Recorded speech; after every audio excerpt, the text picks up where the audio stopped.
everyone, hope you're doing absolutely awesomely. I am back in Pollock Park with the pink pogo because last time I was here it was so much fun and the weather's been so nice lately. It should be prime conditions in here, not too wet and hopefully a lot grippier than it is normally. I also wanted to come back and do a bit more filming because last time I was here I only rode 2 logs, which to be fair isn't the most varied riding video in the world. So today I'm going to have a little bit more of a search. I've got this pile of logs behind me here.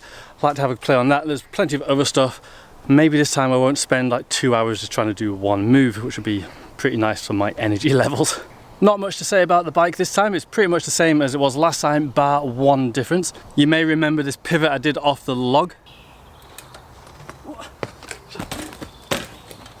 Well, that actually ended up breaking my front wheel. Well, it bent the rim beyond repair. I tried to true it straight, just wouldn't be having it. So I actually went out on eBay because tire bikes have been shut and bought myself a cheap used rim. So things are good now. Let's get on with some riding.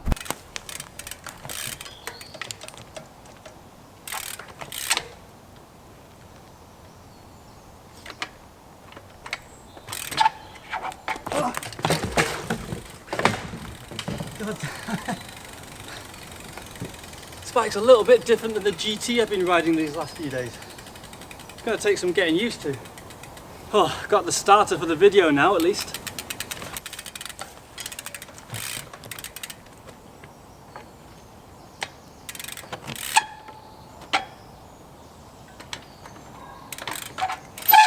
Oh, come on.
Honestly, having a bottom bracket above the axles, I mean this isn't even that extreme, but it certainly is above the axles, makes the bike so much harder to balance.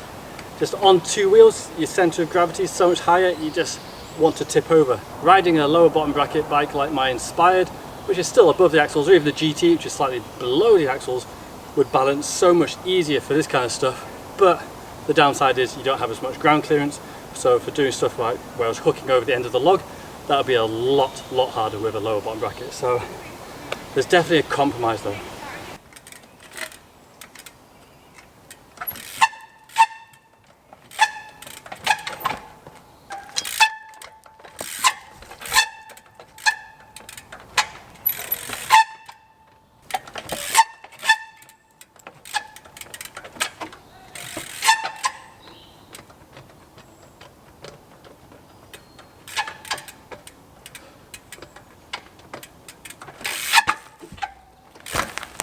Now when I came scouting a few weeks ago I found this pretty cool setup.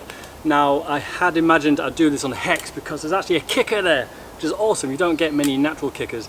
My dream idea is to come along, kick up to back wheel, hop down to manual on that log, and then the ultimate dream is to get a run up, bunny up onto that log and then bunny hop up this gap to back wheel. But we'll have to save that for another day. I'm here on my pogo bike and I've never really ridden kickers on this thing, but I'm going to try and get at this and gap down to that log. Now I don't think I can get straight up to back wheel. I reckon I might be able to do it on my Hex, so instead I'm just going to try and see if I can get up it any way I can. Most likely a kicker to hook, which is going to be really weird.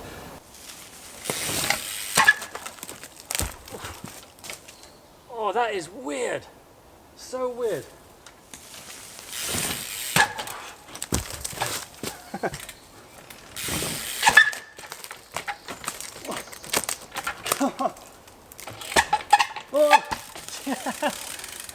That was so sketchy. I had such a panic when I was on the top then. Bike barely fit on it. But I got up it. Let's see if I can tidy that up a little bit.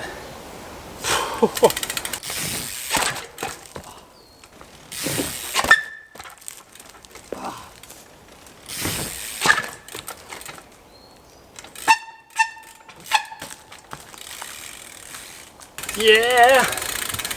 Happy with that! Haha!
Oh my word.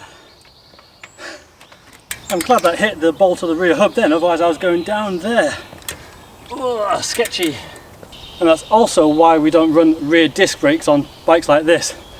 That would have destroyed the rotor and would have been game over. Having a rim brake has a few advantages, but not bending rotors is one of the big ones.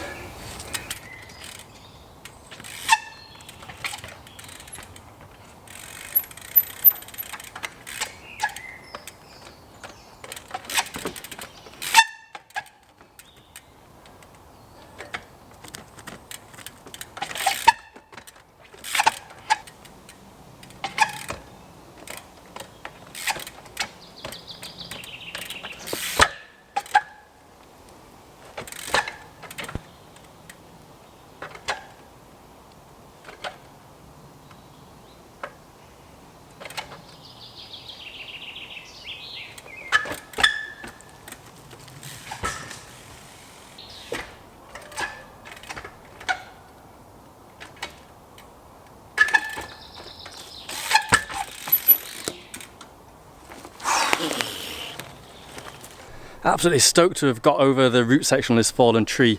When I came scouting here, that was one of the main things that I wanted to get on film. I wasn't sure which bike I was going to do it on, but turns out the pink Pogo could do it. Although to be fair, I find static hooks really hard on that bike, and that's actually a bigger drop on the other side than I anticipated. That was really, really scary. I actually did it first try for the first angle, and then I tried to do it again from another angle, and it took me about half an hour to get it, and about 30 attempts, which was really annoying, so scary, but stoked I got it. A little bit rotten.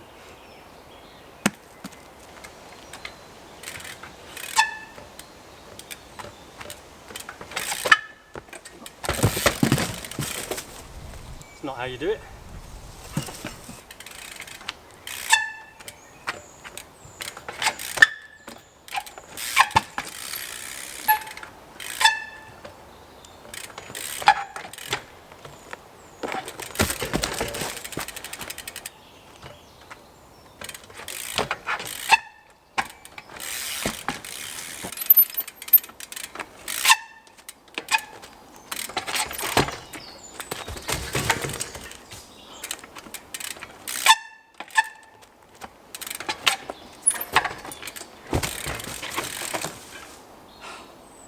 Getting tired now.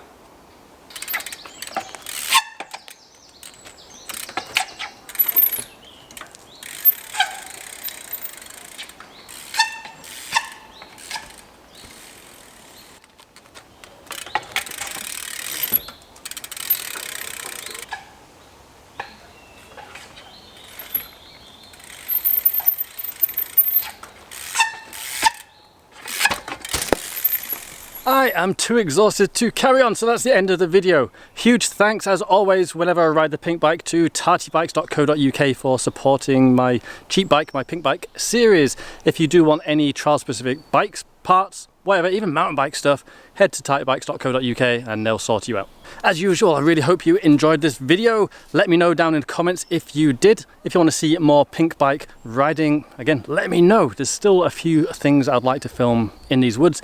I'd like to try some of this stuff on the full sus bike, on my Hex, mix things up a little bit. I think there's some actually really cool streety style stuff to be done here. And of course, as usual, if you're not subscribed already, hit the button. Almost at my 100,000 goal, so yeah, thank you very much if you are subbed.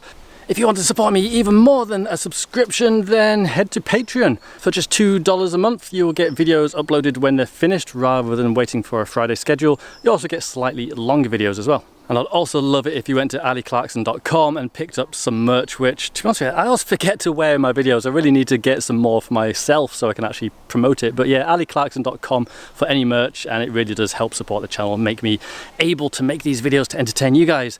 And if you don't want any commitments, I do accept PayPal donations as well. All of these things, like I said, really do help me make these videos possible. But that's enough plugging. I will catch you next week. I haven't made any plans. I don't know what I'm going to do. Let me know what you'd like to see, and I'll catch you then.